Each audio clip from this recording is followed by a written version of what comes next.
आप सभी का स्वागत है केसीसी के इस डिजिटल प्लेटफॉर्म पे। मैं नीतीश झा और हमारे साथ ऋषिकेश कर्ण सर हैं। हम लोग आज चर्चा करने वाले हैं चूँकि आगामी 1 फरवरी से 12th यानी कि बिहार बोर्ड की परीक्षाएं होने वाली है और बिहार बोर्ड परीक्षाओं को लेकर के क्या स्ट्रेटजी रहने वाली है सर की और आप लोगों की, उस पर विस्तार से हम लोग चर्चा करेंगे। क्योंकि जो समय है वो काफ़ी नज़दीक है और नज़दीक रहते अब सबसे बड़ी बात यह है कि हम लोगों को क्या पढ़ना है और क्या छोड़ना है। तो क्या छोड़ना है ये ज़्यादा इम्पोर्टेंट है बशर्ते क्या पढ़ना है। अगर आपके पास 10 क्वेश्चन है और जो बीएससीबी का जो पैटर्न रहा है, मानिए 4 से 5 क्वेश्चन हर एक बार रिपीट हो रहा है, तो हम लोगों का पूरा प्रयास रहेगा कि हम लोग उस क्वेश्चन को ज़्यादा से ज़्यादा सॉल्व करने का प्रयास करें। हम लोग विस्तार से चर्चा करेंगे और आज हमारी चर्चा होने वाली है फिजिकल केमिस्ट्री पे। क्योंकि जब हम ऑर्गेनिक की बात करते हैं, when we talked about the chemistry, first of all we will discuss physical chemistry, organic and inorganic. So हम लोग तैयार हैं फिजिकल केमिस्ट्री के लिए। सर, सबसे पहले फिजिकल केमिस्ट्री में तो हम ये जानना चाहेंगे कि लगभग कितने चैप्टर हैं। फिजिकल केमिस्ट्री में टोटल 5 चैप्टर हैं। पहला चैप्टर है आपको सॉलिड स्टेट, दूसरा है सॉल्यूशन, थर्ड में है इलेक्ट्रोकेमिस्ट्री, फोर्थ में है केमिकल काइनेटिक्स और फिफ्थ जो है वो सरफेस केमिस्ट्री है। अच्छा, तो फीस जो 70 मार्क्स के एग्जाम होते हैं उसमें ऑब्जेक्टिव क्वेश्चन में फिजिकल का क्या रेशियो रहता है? तो देखिए, सबसे पहले तो मैं सारे बच्चों को ये बात बता दूं, जो एनसीईआरटी बुक है वो बहुत सारे जो टॉपिक है, चैप्टर है, उसको उन्होंने डिलीट किया है। ठीक है, जैसे अगर मैं बात करूँ फिजिकल से, तो फिजिकल से एक चैप्टर जो है आपके सामने में सॉलिड स्टेट, उसको डिलीट कर दिया गया है। ठीक है, तो बहुत सारे बच्चों के मन में होता है कि सर ये डिलीटेड चैप्टर है तो इससे क्वेश्चन आएगा कि नहीं आएगा। लेकिन मैं आपको बता दूं, सीबीएसई में से तो नहीं आएगा, बट बिहार बोर्ड की मैं अगर बात करूं तो बिहार बोर्ड में 110% पिछला बार भी पूछा गया था। इस बार जो प्री बोर्ड का एग्जाम हुआ है बिहार बोर्ड का, उसमें भी पूछा गया है और हमको जहाँ तक बिलीव है कि 100% चांसेज है उसमें से आना ही आना है। तो बिहार बोर्ड से एक भी चैप्टर को डिलीट नहीं किया गया। ठीक है, ये सीबीएसई से डिलीट किया गया है। सीबीएसई वाले से वहाँ से डिलीट किया गया सिलेबस से, बट बिहार बोर्ड के सिलेबस से इसको डिलीट नहीं किया गया है। क्योंकि बिहार बोर्ड पिछले बार भी पूछा था और पिछले बार भी जबकि ये सॉलिड स्टेट को डिलीट किया गया था फिर भी क्वेश्चन आया हुआ था, तो इस बार भी क्वेश्चन आना ही आना है। और प्री बोर्ड में पूछा गया है तो ज़्यादा चांसेज है कि हमारे बोर्ड में भी आएगा ही। दूसरी बात, जहाँ तक रहा आप चैप्टर की बातें, तो जैसे अगर हम टोटल ओवरऑल फिजिकल की बात करें तो फिजिकल में सब्जेक्टिव और ऑब्जेक्टिव दोनों मिला करके आपको 23 मार्क्स के क्वेश्चन आते हैं। ठीक है, तो 70 में से 23 मार्क्स, जो भी अगर फिजिकल का सही से तैयारी कर लिया उसको 23 मार्क्स 110% आना ही आना है। जहाँ तक हम बात करें चैप्टर 1 का, सॉलिड स्टेट है, ठीक है, जिसको हम हिंदी में ठोस अवस्था कहते हैं। तो सॉलिड स्टेट में से एक क्वेश्चन, ठीक है, 1 से 2 क्वेश्चन आपको 2 मार्क्स में देखने को मिलता है।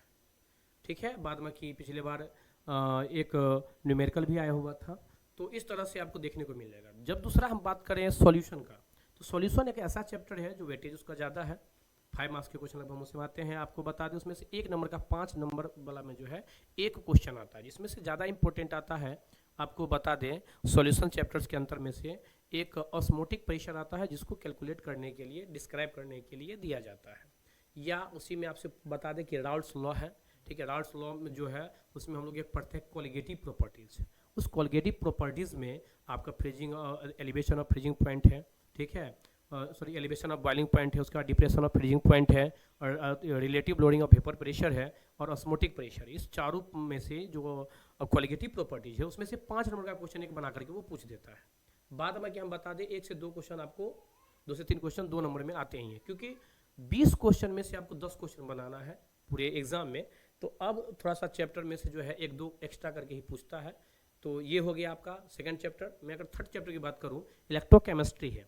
जिस इलेक्ट्रोकेमिस्ट्री में सबसे जो इंपॉर्टेंट है Faraday's first and second law, जो 5 मार्क्स के में वो एक नया क्वेश्चन आता ही है। उसके बाद हम बता दें इसमें इलेक्ट्रोलाइसिस वगैरह जो है वो आता है। ठीक है, 1 से 2 क्वेश्चन आपको आ जाएगा 2 मार्क्स वाले में। फिर अगर हम बात करें केमिकल काइनेटिक्स का, तो उसमें जो ऑर्डर ऑफ रिएक्शन है वहाँ से क्वेश्चन आते हैं। फर्स्ट ऑर्डर और 0 ऑर्डर से ज़्यादा क्वेश्चन आते हैं। फर्स्ट और 0 ऑर्डर जो रिएक्शन है उसमें से ज़्यादा क्वेश्चन आता है।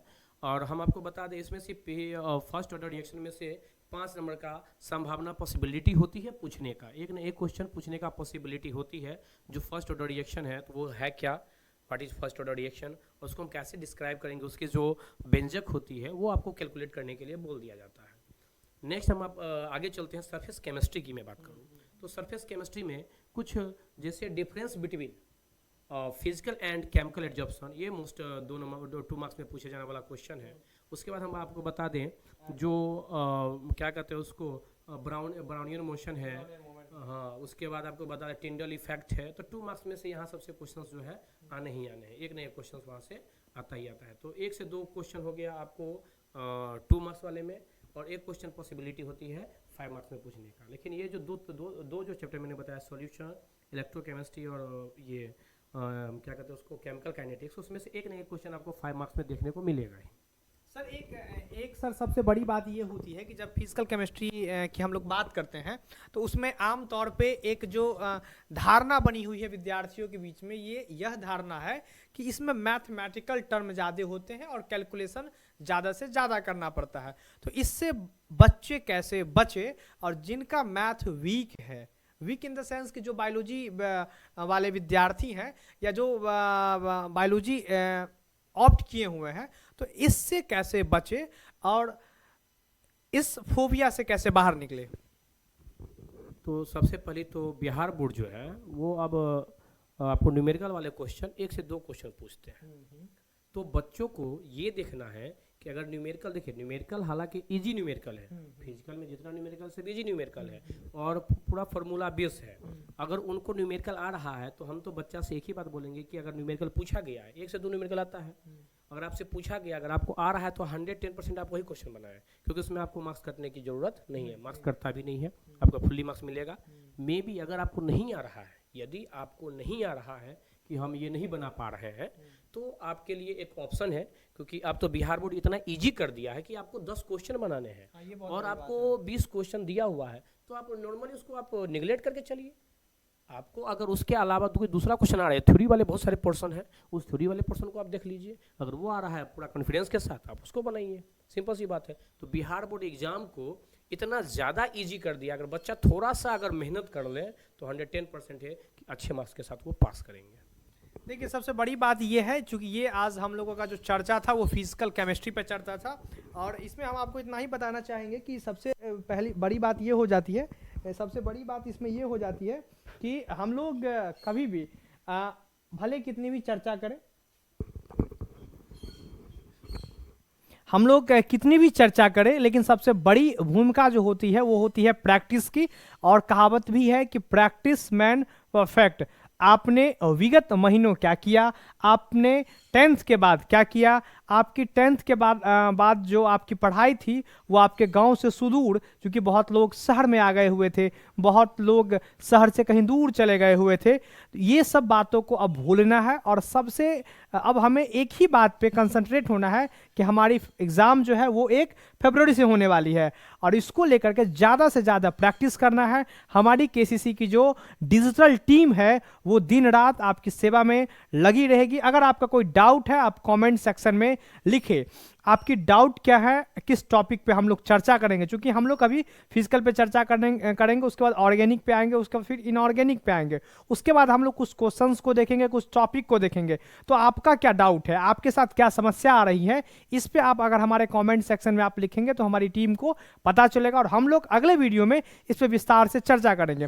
और दूसरी बात ये हो जाती है कि जब हम एग्ज़ाम की तैयारी कर रहे होते हैं तो हम भूलने लगते हैं, और ये भूलना सबसे बड़ी निशानी ये है कि आपको चीज़ें समझ में आ रही है। आपके साथ ऐसा भी होगा कि आपने पूरा चैप्टर पढ़ रखा है, लेकिन उसके बावजूद आपको लग रहा होगा कि हमने कुछ नहीं पढ़ा। ये सर आपके साथ भी हुआ होगा जब आप विद्यार्थी थे या जब हम लोग 11th-12th में थे, ठीक है। तो ये इससे आपको बचना है, इस फोबिया से बचना है, जम के प्रैक्टिस करना है, ज़्यादा से ज़्यादा क्वेश्चन को लिखना है, जो क्वेश्चन आपको आ रहा है उसको भी बार बार बार लिखना है, जो नहीं आ रहा है उसको भी बार बार लिखना है। ऑब्जेक्टिव क्वेश्चन पे ज़्यादा फोकस करना है, क्योंकि आज से 15-20 साल पहले जो बिहार बोर्ड का पैटर्न था उनसे पूरा भिन्न हो चुका है। एक माइंडसेट और रहता था कि बिहार बोर्ड और सीबीएसई यानी कि बीएसईबी, बीएसईबी और सीबीएसई में पहले बहुत अंतर हुआ करता था, लेकिन बहुत सारे अब 10th वाले बच्चे जो सीबीएसई से 10th तक पढ़ाई किए हैं वो भी बाद में सीबीएसई में आ जाते हैं।